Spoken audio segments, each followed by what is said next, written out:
जंगल में ethane, Z और Victor आगे की तरफ बढ़ रहे थे। वहीं पर विक्टर ने कुछ देखा, इसी वजह से वो रास्ते में रुक गया था। तब ये चीज देखकर विक्टर डरा हुआ था और तब इथान और जेड विक्टर को आकर देखने लगे। तब दोनों ने देखा कि विक्टर ने उस चीज को देखकर अपनी ही पेंट में मूत दिया था। तब दोनों इस चीज से चौंक गए और विक्टर के पास कौवा बैठा। तब विक्टर वहां से डरकर भाग गया। तब तक हेनरी और तबीथा बॉटल ट्री के पास पहुंचे थे और वहीं पर दोनों को बॉय इन व्हाइट दिखा। तब दोनों उसके पास आए और बॉय इन व्हाइट कहता है कि तुम लोग अब इस जगह से निकलने के काफी करीब हो, लेकिन तुम्हारे पास काफी कम वक्त बचा है। और वहीं पर उन लोगों को विक्टर की आवाज आई। तब बॉय इन व्हाइट वहां से गायब हो चुका था। तब वो लोग वहां से विक्टर के पास आए और विक्टर डरा हुआ था। तब हेनरी उसे संभालने लगा। दूसरी तरफ बॉयड एबी की कब्र पर बैठकर उसे अपने बारे में चीजों को समझा रहा था और वहीं पर पास की कब्र में से एक हाथ निकला और उसने बॉयड को पकड़कर जमीन के अंदर खींचना शुरू कर दिया। तब बॉयड की हालत वहां पर खराब हो चुकी थी, जिसमें ये कहानी कुछ घंटों पहले शुरू हुई और हमें एल्जिन कॉलोनी हाउस में अकेला बैठा हुआ नजर आया। तब फातिमा वहां पर आई। तब एल्जिन कहता है कि अगर तुम चाहो तो यहाँ से मैं जा सकता हूँ। तब फातिमा कहती है कि तुम यहाँ पर रह सकते हो क्योंकि मुझे सिर्फ पानी पीना है। और फिर वो पानी पीने लगी। तब एल्जिन कहता है कि बॉयड ने मुझे हमारे बीच जो भी चीजें हुई वो किसी को भी बताने से मना की है, लेकिन हमें हमारे काम को पूरा करना चाहिए। तो फातिमा कहती है कि क्या तुम ठीक हो? तब एल्जिन कहता है कि मैं ठीक होने के लायक नहीं हूँ। तब फातिमा कहती है कि एल्जिन, मुझे तुमसे नफरत नहीं करनी है क्योंकि ये जगह हम दोनों का फायदा उठा रही है। तब एल्जिन कहता है कि हाँ, हम दोनों अब पहले के जैसे कभी भी नहीं हो सकते। तब फातिमा कहती है कि एल्जिन, मुझे काम में तुम्हारी मदद चाहिए। तब एल्जिन मदद के लिए मान गया। दूसरी तरफ बॉयड सोया हुआ था। तब उसे सपने में अभी भी एबी याद आ रही थी जो कि सबको मारती जा रही थी और तब बॉयड ने अपने बेटे एलिस को बचाने के लिए एबी को मार दिया था और ये सपना देखकर डरकर बॉयड उठा। फिर बॉयड आकर डैनी से मिला और उसने पूछा कि कल तुमने जो किया था क्या उसके लिए तुम शर्मिंदा हो? तब डैनी ने मना कर दिया। तब बॉयड कहता है कि तुम्हें वादा करना होगा कि तुम लोगों को मारने का फिर से ट्राई नहीं करोगी और कल मैं और क्रिस्टी अगर घायल होते तो तुम अभी तक जिंदा नहीं रहती। तब डैनी कहती है कि कल जो भी हुआ वो मैंने नहीं किया और यहाँ पर अब मैं रहना नहीं चाहती हूँ। तब बॉयड कहता है कि हम लोग उसी चीज के ऊपर काम कर रहे हैं। तब डैनी कहती है कि क्रिस्टी ने मुझे कल बताया कि यहाँ से कई लोग बाहर निकलने का ट्राई अलग अलग तरीके से कर रहे थे और उन सभी चीजों में एक ही चीज कॉमन थी कि वो सभी के सभी ब्रूटली मारे गए। तब बॉयड कहता है कि हाँ, वो पहले हुआ था लेकिन इस बार हमें काफी बड़ी चीजें पता चली है। तब डैनी कहती है कि चीजें हर बार सबको बेहतर ही लगती है और क्या तुम मुझे मरने के लिए एक गोली दे सकते हो तो मैं जंगल में जाकर सुसाइड कर लूंगी और तुम्हें मेरी लाश को ठिकाने नहीं लगाना होगा। दूसरी तरफ हॉस्पिटल में पादरी की लाश को मैरी और क्रिस्टी तैयार कर रहे थे। तब सोफिया और कैनी भी सामान लेकर वहां पर आए। तब कैनी सोफिया को कहता है कि मैं तुम्हारे कार में से तुम्हारे पिता का सभी सामान लाया हूँ। तब सोफिया कहती है कि थैंक्स। तब कैनी कहता है कि हमें उन्हें अब कब्रिस्तान में लेकर जाना होगा। तब सोफिया कहती है कि क्या मैं अपने पिता से अकेले में उन्हें गुड बाय कह सकती हूँ? तब वहां पर सभी लोग मान गए और वहां से निकले। तब सोफिया आगे बढ़ी और उसने पादरी के मुंह से कपड़ा निकाला और वो कहती है कि तुम्हारी किसी चीज को मैं अपने पास रखे बिना तुम्हें कैसे जाने दे सकती हूँ। और फिर उसने पादरी के मुंह में हाथ डाला और उसके नाजुक हाथों से उसके दांत को तोड़कर बाहर निकाल दिया, जिसमें सोफिया के पास सुपर स्ट्रेंथ थी। ये तो हमने पहले ही देख लिया था। दूसरी तरफ जेड अपने रूम में अपने जमा की हुई सभी जानकारी के साथ मेडिटेट कर रहा था, लेकिन अभी भी उसे कुछ नया याद नहीं आ रहा था। तब उसे वहां पर बॉयड आकर मिला। तब जेड भड़क गया और वो कहता है कि मुझे अभी तक कुछ भी याद नहीं आ रहा और ये चीजें मेरे दिमाग के अंदर है लेकिन वो बाहर नहीं आ रही। और क्या तुम्हारे पास नशा करने के लिए कोई गोलियां है? तब बॉयड कहता है कि नहीं, हमारे पास नहीं है। तब जेड कहता है कि हेनरी ने कहा था कि मिरांडा को नशा हुआ तब उसे ये जगह याद आने लगी थी और शायद मेरे साथ भी ऐसा हो सकता है और मुझे कुछ बड़ा याद आ जाए। तब बॉयड कहता है कि तुम्हें पहले शांत होना होगा और मुझे लग रहा है कि अगर तुम्हें अपने दिमाग को खोलना है तो हमें ये लास्ट चीज नशे में ट्राई करनी चाहिए और तुम्हें थोड़ा आराम करना चाहिए, इसलिए तुम हमारे साथ जिम और पादरी के फ्यूनरल पर चलो। तब जेड कहता है कि मेरे वहां आने से किसी को कोई फर्क नहीं पड़ेगा क्योंकि तबीता मुझे वहां पर नहीं देखना चाहती और मैं अब सभी लोगों को यहाँ से बाहर निकालने के लिए अपने दिमाग को खोलना चाहता हूँ और मुझे नहीं पता कि मैं ये कैसे करूंगा, लेकिन मुझे वही करना है। वो वहां से निकल रहा था। तब बॉयड कहता है कि जेड, संभल कर रहना क्योंकि स्टोरेज रूम में जो मैसेज दिया गया था वो सीरियस था और हमें कोई भी चीज नहीं पता चली तो खतरा और बढ़ सकता है। तब जेड मान गया और वो वहां से निकला। कुछ देर बाद सभी लोग पादरी और जिम की आत्मा की शांति के लिए जमा हुए थे। तब वहां पर तबीता के साथ बच्चे भी आए और ईथान को वो कपड़े फिट नहीं हो रहे थे। तब तबीता कहती कि बेटा तुम्हें ये पहनने की जरूरत नहीं थी। तब ईथान कहता है कि दादाजी मरे थे तब डैड ने कहा था कि दादा की आत्मा की शांति के लिए हमें ये कोट पहनना चाहिए और उनके रिस्पेक्ट देनी चाहिए और इसलिए ये जरूरी है। तब तबीता कहती है कि मेरा बेटा बहुत ही ज्यादा हैंडसम लग रहा है। फिर वो लोग बाकी लोगों के साथ आकर लाश के पास खड़े हो गए और उन्होंने जिम की लाश को देखा जिसमें कैनी और सोफिया पादरी की लाश के पास थे। तब वहां पर बॉयड कहता है कि आज के जैसे दिन हमारे लिए कभी भी आसान नहीं हुए और मैं सबको बताना चाहता हूँ। वहीं पर बॉयड की बात को काटते हुए कौवे वहां पर आने लगे थे जो कि वहां पर जोर से आवाज कर रहे थे जिसमें सभी कौवे हवा में उड़कर आवाज करने लगे और अंत में सब आसपास के घरों पर जाकर बैठकर जोर जोर से चिल्ला रहे थे। तब वहां पर बॉयड और डोना को ये समझ में नहीं आ रहा था क्योंकि पहले ऐसा कभी भी नहीं हुआ था और इस चीज से सभी लोग वहां पर परेशान थे। कुछ देर बाद सभी लोग डाइनर में आकर खाना खा रहे थे। तब सोफिया ने तबीता को उसके परिवार के साथ देखा जो कि वहां पर दुखी था। तब वहां पर विक्टर आया और वो आकर तबीता और उसके परिवार से मिला। तब तबीता खुश हुई और विक्टर कहता है कि मैं जब छोटा था तब मैंने आप लोगों के लिए पेंटिंग बनाई थी।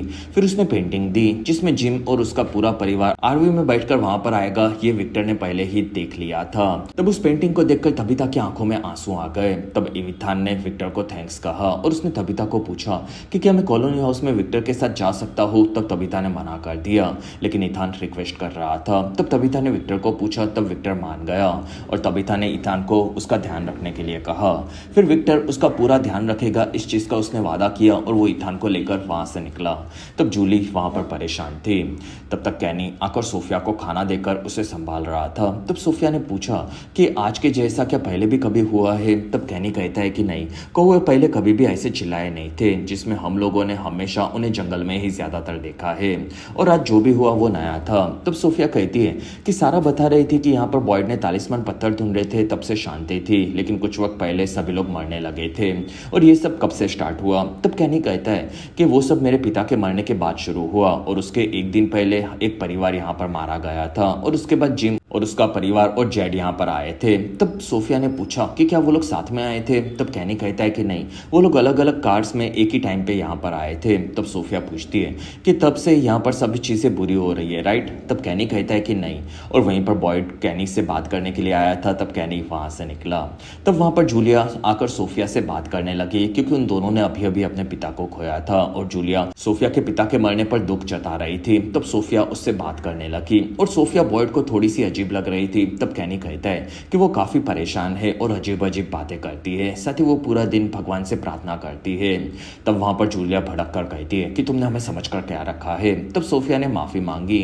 तब जूलिया कहती है कि ये ऐसा बोल रही है कि हमारे आने के बाद यहाँ पर सब बुरी चीजें शुरू हुई है और क्या कैनी तुमने ऐसे ऐसा कहा था। तब कैनी कहता है कि नहीं, मेरा वो मतलब नहीं था। तब जूलिया समझ गई कि कैनी ने भी ऐसा ही कहा था और वो वहां से भड़क कर बाहर निकली। तब बॉयड को सोफिया की बातों पर शक होने लगा क्योंकि उसे पता था कि कैनी ऐसा बोल नहीं सकता और सोफिया वहां पर बिचारी बनने का नाटक करने लगी।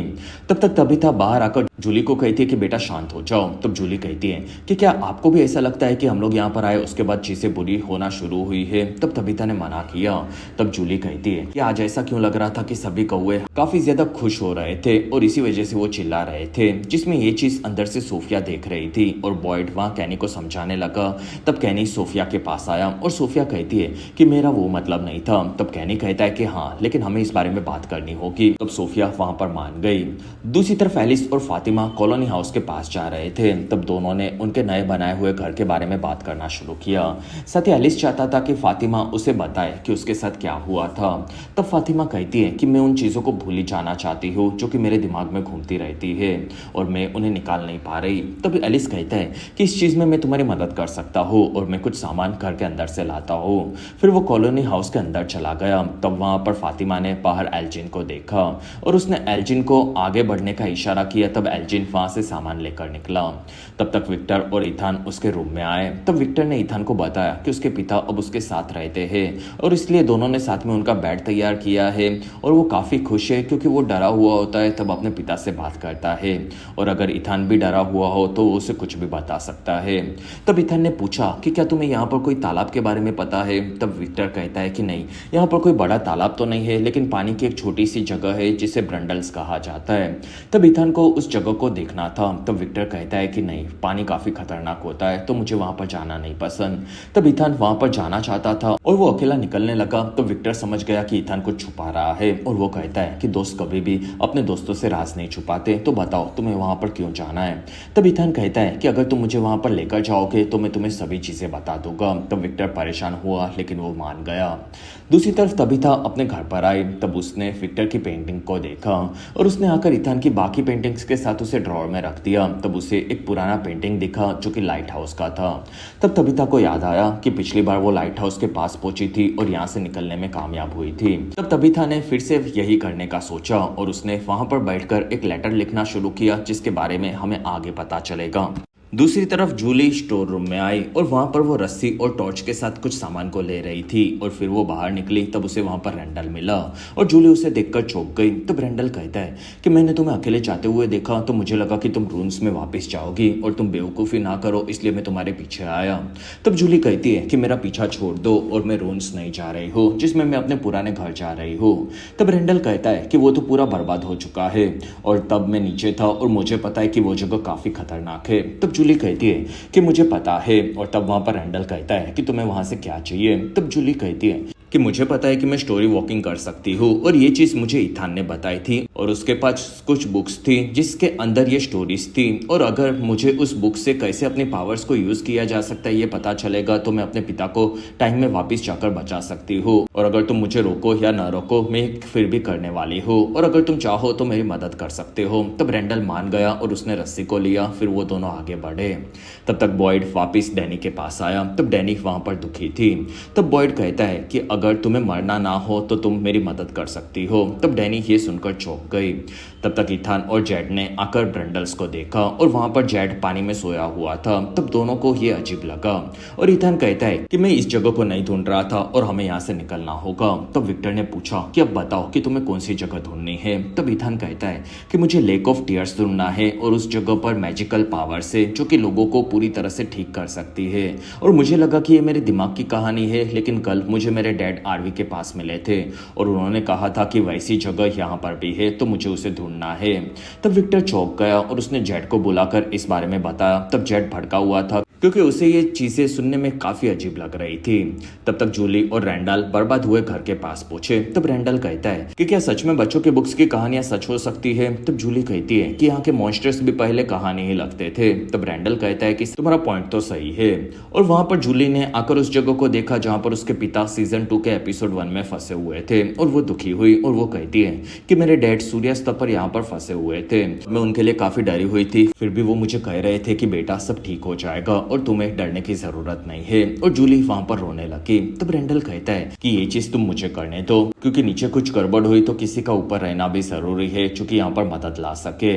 और तब वहां पर जूली अंदर जाना चाहती थी। तब रैंडल कहता है कि तुम स्टोरी वॉकर हो और तुम्हारे पास इस गजब की पावर है, इसलिए तुम्हारा जिंदा रहना जरूरी है और ये मैं करूंगा जिससे मैं खुद को साबित कर सकूं। तब जूली मान गई और वो रैंडल को अंदर जाने का रास्ता दिखाने लगी।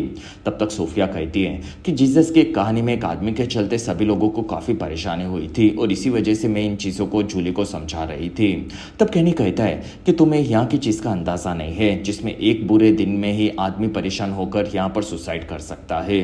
तब सोफिया ने इन चीजों के लिए माफी मांगी। तब कैनी कहता है कि देखो आगे से ये मत करना और अब हमें ये भी डिसाइड करना है कि तुम यहाँ पर कहाँ रहोगे। तब सोफिया ने पूछा कि तुम कहाँ पर रहते हो। तब कैनी कहता है कि मैं कॉलोनी हाउस में रहता हूँ और वहाँ पर कई सारे रूम्स हैं। तब सोफिया कहती है कि वहाँ पर तो कई सारे लोग रहते हैं और मैं क्लिनिक में रहना चाहती हूँ। तब कैनी कहता है कि क्लिनिक में कोई एक्स्ट्रा कमरा नहीं है। तब सोफिया कहती है कि मैं सारा के साथ रह सकती हूँ क्योंकि वो काफ़ी अच्छी है। तब कैनी कहता है कि नहीं उसके साथ नहीं। तब सोफिया कहती है कि उसने जो भी किया उसके बारे में मैंने कई लोगों से सुना है। तब कैनी कहता है कि फिर भी तुम उसके साथ क्यों रहना चाहती हो। तब सोफिया कहती है कि वो काफ़ी अच्छी है और मुझे नहीं लगता कि वो बुरी होगी। तब कैनी कहता है कि तुम्हें अंदाज़ा भी नहीं है कि वो कैसी लड़की है। दूसरी तरफ रैंडल टूटे हुए घर के रास्ते से नीचे जाने लगा। तब जूलिया ऊपर से उससे बात कर रही थी। तब रैंडल ने पूछा कि मुझे नीचे क्या ढूंढना है। तब जूली कहती है कि नीचे एक बैग में ईथन की सारी स्टोरी बुक्स है और तुम्हें उसे ढूंढना है। तब रैंडल उसे ढूंढने के लिए धीरे धीरे आगे बढ़ा और अभी भी ऊपर से चीजें नीचे उसके ऊपर गिरती जा रही थी, लेकिन वो ठीक था। तब तक बॉयड डैनी को एक रूम में लाया। तब वहां पर डैनी ने पूछा कि ये सब किसका सामान है। तब बॉयड कहता है कि डाइनर में हमारा मेन स्टोरेज रूम है, जिसमें सभी काम का सामान हम लोग वहां पर रखते हैं, जो कि यहाँ पर आने वाले लोगों से हमें मिलता है और उसे हम लोग यूज कर सकते हैं। और जो भी चीजें काम की नहीं होती वो यहाँ पर हम लोग रखते हैं। और मैं चाहता हूँ कि तुम इस चीज को क्राइम सीन की तरह देखो और हर एक चीज को समझो, क्योंकि यहाँ पर आने वाले हर एक आदमी का यहाँ पर सामान है और तुम्हें कुछ ना कुछ जरूर पता चल सकता है। तब डैनी पूछती है कि क्यों और तुम ये क्यों नहीं कर रहे। और तब बॉयड कहता है कि तुम पुलिस वाली हो और इन चीजों में एक्सपर्ट हो, जो कि हम नहीं है, और तुम पता लगा सकती हो। तब डैनी कहती है कि सच बताओ तुम मुझे यहाँ पर क्यों लाए हो। तब बॉयड कहता है कि तुम मुझे मेरी बीवी एबी की याद दिलाती हो, जिसे मैं बचा नहीं पाया था, और इसलिए मैं तुम्हें बचाना चाहता हूँ।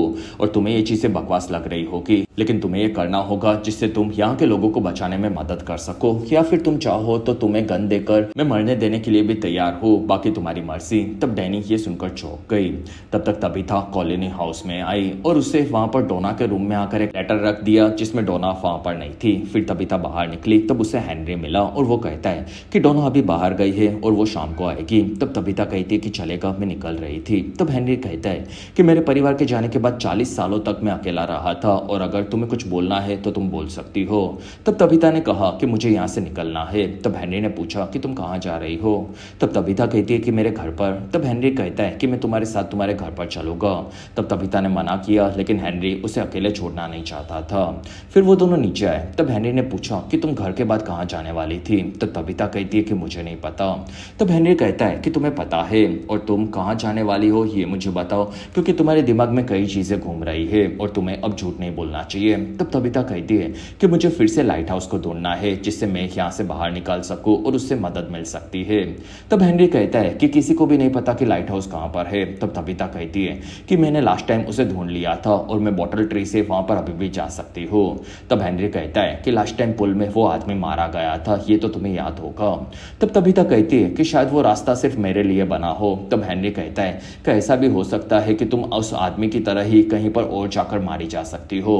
तब तबीता कहती है कि देखो, किसी को भी नहीं पता कि यहाँ पर क्या हो सकता है और मुझे ये ट्राई करना है। तब हेनरी कहता है कि मैं भी तुम्हारे साथ चलूंगा, क्योंकि मेरी वाइफ भी उसी घर को ढूंढ रही थी। तब तबीता हेनरी को कुछ बताना चाहती थी। तब हेनरी कहता है कि वो मेरी पत्नी थी और मुझे अपने साथ लेकर चलो। तब तबीता मान गई और वहां से दोनों निकले। तब तक एलिस फातिमा को लेकर आगे बढ़ा और वो अपने साथ कुछ खास सामान को लाया था, जिसमें वो लोग पुरानी बंद कार्स के पास आए, जिसमें विक्टर्स को हमने उस जगह पर कई बार देखा था। और एलिस कहता है कि जापान में लोग अपने गुस्से को निकालने के लिए चीजों को तोड़ फोड़ देते हैं और तुम यहाँ पर ये कर सकती हो। फिर उसने बैग में से एक बैट निकाला और क्रोबार निकाला, और फातिमा को ये आइडिया बिल्कुल सही नहीं लगा। तब एलिस कहता है कि मेरे मॉम के मरने पर मुझे भी कुछ सही नहीं लग रहा था, लेकिन मैंने यहाँ पर आकर खुद के गुस्से को निकाला, तब जाकर मैं शांत हुआ था। और मैं चाहता हूँ कि ये तुम करो, और तुम बैट लेकर बैटमैन बन सकती हो या फिर क्रो लेकर बिली बुचर। तब वहां पर फातिमा ने बैट लिया और वो बैटवुमन बन गई, और फिर वहां की चीजों को वो धीरे धीरे तोड़ना शुरू कर रही थी, जिसमें उसका गुस्सा बाहर निकल रहा था और उसे मजा आ रहा था। और अगर आपको भी इस वीडियो को देखने में मजा आ रहा है तो आपको मेरा इस वीडियो पर 3000 लाइक्स और हाइप्स का टारगेट आपको कैसे भी खत्म करना होगा। तब तक जेड, इथान और विक्टर आगे बढ़ रहे थे। तब जेड कहता है कि तुमने अपनी कहानी में लेक ऑफ टीयर्स की जगह बनाई थी, जिसमें तुम्हें लगता है कि वो जगह यहाँ पर है क्योंकि ऐसा जिम ने तुम्हें मरने के बाद कहा था। तब इथान कहता है कि हाँ, मुझे लगता है कि ये स्टोरी मैंने बनाई नहीं होगी, जिसमें ये चीजें मुझे पहले से पता होगी। तब जेड ये सुनकर कंफ्यूज था। तब इथान कहता है कि मेरी माँ को यहाँ के रॉक्स के बारे में पहले से पता था, जो कि उसने बचपन में कई बार सपनों में देखे थे, और यहाँ पर आने पर उन्हें पता चला कि वो पत्थर हमेशा से यहाँ पर थे। शायद वैसे ही मुझे लेक ऑफ टीयर्स के बारे में पहले से पता था, लेकिन मुझे लगा कि वो स्टोरी होगा। तब वहां पर विक्टर रुक चुका था। तब जेड वहां पर बता रहा था कि वो रंडल्स में मेडिटेशन कर रहा था, जिससे उसे कुछ याद आ जाए, लेकिन उसे कुछ भी याद नहीं आ रहा था और वो कुछ तो मिस कर रहा था। तब तक विक्टर ने मैन इन येलो रैंडल के कपड़े एक कुएं में देखे।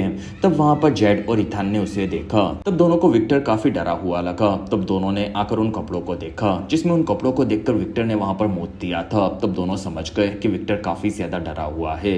वहीं पर एक कौवा आकर विक्टर के पास बैठकर चिल्लाने लगा। तब विक्टर कौवे और कपड़े दोनों को देखकर वहां से भाग गया। तब दोनों उसके पीछे गए। तब तक रैंडल घर में नीचे जा रहा था। तब उसे वहां पर एक लाश दिखी और उसे देखकर वो काफी ज्यादा डर गया। फिर उसके पास में एक स्टोरी से भरा हुआ उसे बैग दिखा। तब रैंडल उसे लेने के लिए गया, लेकिन अभी भी घर की चीजें ऊपर से नीचे गिर रही थी। तब तक कैनी आकर सारा से मिला। फिर वहां पर कैनी कहता है कि मैंने सोफिया से पूछा कि वो कहाँ पर रहना चाहती है। तब उसने बताया कि उसे तुम्हारे साथ रहना है और अगर तुम्हें प्रॉब्लम ना हो तो वो तुम्हारे साथ रह सकती है। तब सारा ने सोफिया को देखा और वहां पर दोनों खुश हुए और सारा इस चीज के लिए मान गई। तब कैनी ने सोफिया और उसके सामान को घर के अंदर रखा। दूसरी तरफ रैंडल आगे बढ़ा। तब वो जूली से बात कर रहा था और उसने बैग के बुक्स के बारे में ऊपर जूली को बताया। तब जूली को वही बुक्स चाहिए थी। तब रैंडल उसे लेकर वापस जाने निकला, लेकिन वहीं पर उसे मरे हुए आदमी के मुंह से निकलता हुआ चूहा दिखा।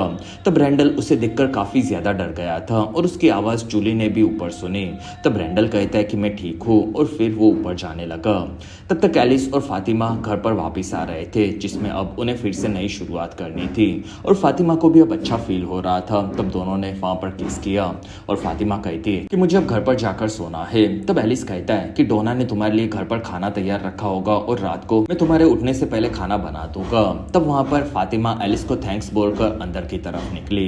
फिर फातिमा ने ऊपर आकर सभी चीजों को चेक की और वहां से वो एल्जिन के कमरे में आई, जिसमें दोनों ने वहां पर मिट्टी जमा की थी और अब उनका नया प्लान शुरू होने वाला था। तब फातिमा कहती है कि हमें और मिट्टी लानी होगी। तब एल्जिन मान गया। तब तक तबीता और हेनरी बॉटल ट्री के पास पहुंचे। तब हेनरी कहता है कि मिरांडा यहाँ पर आई थी और फिर वो मारी गई थी, ऐसा विक्टर ने कहा था और मिरांडा ने ऐसा ही बॉटल ट्री हमारे घर के पास में भी बनाया था, जो कि बिल्कुल सेम था, बस उसमें ऐसा हॉल नहीं था। तबीता कहती है कि मुझे उसी जगह से बाहर निकलना है। तब हेनरी ने उसे रोका और तबीता कहती है कि मैं इसी चीज के लिए यहाँ पर आई थी। तब हेनरी कहता है कि अगर तुम इस बार सही जगह पर नहीं पहुंची और कोई दीवार में फंस गई तो सोचो तुम्हारे बच्चों का क्या होगा। तब तबीता कहती है कि मैंने डोना के पास एक लेटर छोड़ा है और मैंने अपने बच्चों का ध्यान रखने के लिए डोना को कहा है। तब हेनरी कहता है कि तुम्हें लगता है कि सिर्फ एक लेटर से बच्चे सही रहेंगे। तब तबीता कहती है कि अगर मैंने ऐसा नहीं किया तो मैं कभी भी लाइट हाउस से वापस जाने के बारे में नहीं समझ पाऊंगी। तब हेनरी कहता है कि तुम्हें चीजों को समझने के लिए जिंदा रहना होगा।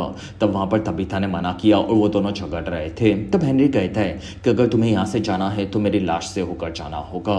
तब तबीता ने मना किया और हेनरी कहता है कि तुम्हारे बच्चों को तुम्हारी जरूरत है। और तब तबीता को वहां पर व्हाइट बॉय दिखा।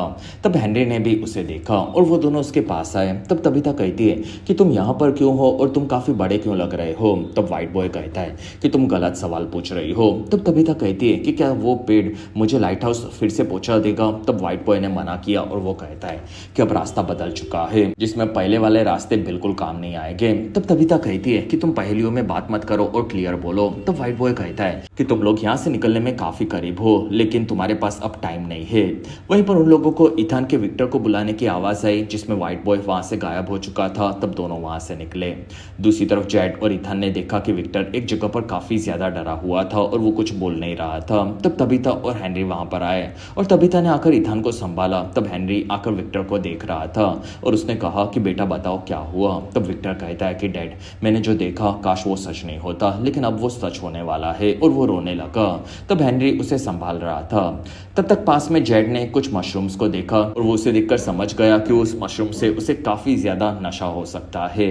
तब तक बॉयड आगे बढ़कर एबी की कब्र के पास आया और वो कहता है कि एबी, काफी वक्त से मैं यहाँ पर नहीं आया था, लेकिन अब चीजें यहाँ की फिर से बदल रही है और मैं भी बदल रहा हूँ, क्योंकि यहाँ की चीजें मुझे और परेशान कर रही है और मुझे तो अब खुद से नफरत हो रही है, जिसमें मैं पहले काफी अलग था।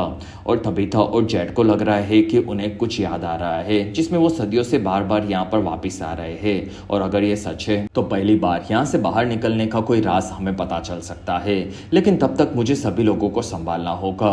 लेकिन अब मैं लोगों को खोता जा रहा हूँ और काश कोई मेरी मदद करता, और अगर तुम सुन रही हो तो मेरी मदद करो।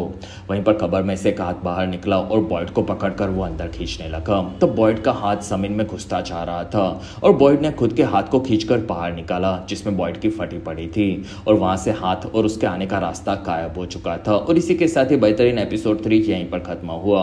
तो आपको ये एपिसोड कैसा लगा ये आप कमेंट सेक्शन में जरूर बताएं। साथ ही अगर आपको एपिसोड 4 देखना है तो आपको हमारे इस चैनल पर 40,000 सब्सक्राइबर्स का टारगेट पूरा करना होगा, जो कि आई थिंक आप इस बार आसानी से कर लोगे। और उसके होते ही हमेशा की तरह सबसे पहले एपिसोड को देखकर मैं आप लोगों के लिए अपलोड कर दूंगा।